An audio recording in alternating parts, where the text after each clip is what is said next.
देख रहे हैं इंडिया की दहाड़ और मैं हूं आपके साथ काजल राय। पहलवान विनेश फोगाट और बजरंग पूनिया के हरियाणा विधानसभा चुनाव लड़ने की अटकलें जोरों पर है। आपको बता दें, इसी बीच उन्होंने राहुल गांधी से मुलाकात की। इससे दोनों के चुनाव लड़ने के संकेत मिल रहे हैं। राहुल से मिलने के बाद वे कांग्रेस के राष्ट्रीय महासचिव के.सी. वेणुगोपाल से मिले। उनकी करीब 20 मिनट तक मुलाकात हुई। वहीं विनेश फोगाट के ताऊ महावीर फोगाट ने कहा, विनेश फोगाट और बजरंग पूनिया कांग्रेस ज्वाइन करने के लिए दिल्ली पहुंचे हैं। दोनों कांग्रेस के टिकट पर विधानसभा चुनाव लड़ेंगे। कांग्रेस सूत्रों के मुताबिक पार्टी विनेश को 3 और बजरंग को 2 सीटों से चुनाव लड़वाने का ऑप्शन दे चुकी है।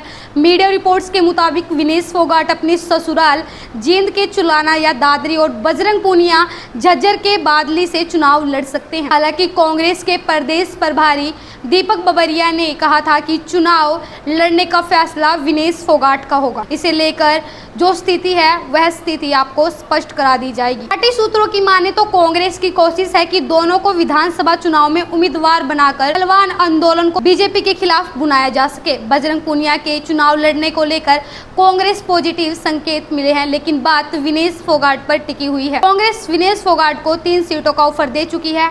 कांग्रेस सूत्रों के मुताबिक विनेश फोगाट को जिन 3 सीटों का ऑफर दिया गया है उनमें पहली 2 सीटें चरखी दादरी की हैं। दादरी और बाढ़ा से हैं। वो इसी जिले की बलाली गांव की रहने वाली हैं। विनेश अगर दादरी से हामी भरेंगी तो उनका मुकाबला चचेरी बहन दंगल गर्ल बबीता फोगाट से हो सकता है। बबीता यहां से 2019 में बीजेपी के टिकट पर चुनाव लड़ी थी, लेकिन हार गई थी।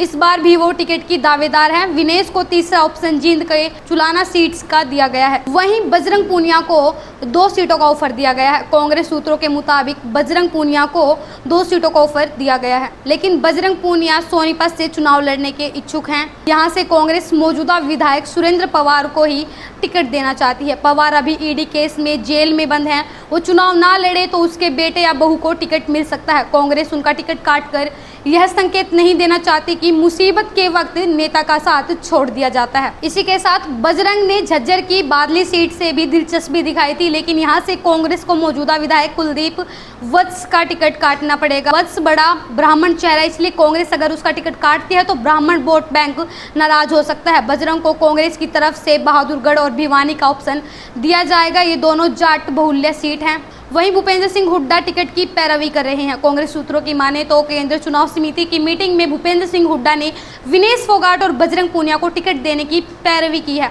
हुड्डा ने कहा है कि पहलवानों के साथ खड़े होने से हरियाणा में लोगों का समर्थन कांग्रेस के पक्ष में आएगा। केंद्रीय चुनाव समिति ने इसके लिए चर्चा के बाद हामी भर दी। हालांकि चुनाव लड़ने या ना लड़ने और सीट चुनने का फैसला विनेश और बजरंग पर छोड़ दिया गया है। देखिए, पेरिस ओलंपिक में 1-2 दिन में फाइट जीतने के बाद भी मेडल से चूकी विनेश फोगाट का 17 अगस्त को भारत लौटने पर दिल्ली एयरपोर्ट से उनके गांव बलाली तक ग्रैंड वेलकम हुआ था। सांसद दीपेंद्र हुड्डा एयरपोर्ट पर ही स्वागत करने पहुंचे थे और उनके काफिले में भी गुरुग्राम तक चले थे। इसके बाद प्रदेश के अलग अलग जिलों में बुलाकर खाप पंचायतें उनका सम्मान कर रही हैं। झाज्जर, रोहतक, जींद, दादरी जिले में उनका कई जगह सम्मान हो चुका है। विनेश केंद्र सरकार के खिलाफ चल रहे किसान आंदोलन में भी शामिल हो चुकी हैं। विनेश बजरंग ने ब्रिजभूषण के खिलाफ धरने की अगुवाई की थी। साल 2023 में महिला पहलवानों ने भारतीय कुश्ती संघ के तत्कालीन अध्यक्ष ब्रिजभूषण शरण सिंह पर यौन शोषण के आरोप लगाए थे। उनकी गिरफ्तारी की मांग पर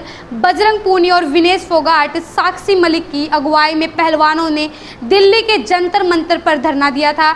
यह धरना करीब 140 दिन तक चला। इसी के साथ विनेश फोगाट ने प्रधानमंत्री नरेंद्र मोदी के नाम एक खुला खत लिखा था, जिसमें उन्होंने कहा था कि वो मेडल लौटा देंगे। इससे पहले पहलवान साक्षी मलिक ने खेल से संन्यास लेने की घोषणा की थी। पहलवान बजरंग पूनिया ने भी अपना पद्म श्री पुरस्कार प्रधानमंत्री नरेंद्र मोदी के आवास के बाहर रख दिया था। अब देखते हैं कि विनेश फोगाट और बजरंग पूनिया किस सीट से चुनाव लड़ते हैं। अब तक के लिए इतना ही। आगे की अपडेट जानने के लिए देखते रहिए इंडिया की दहाड़।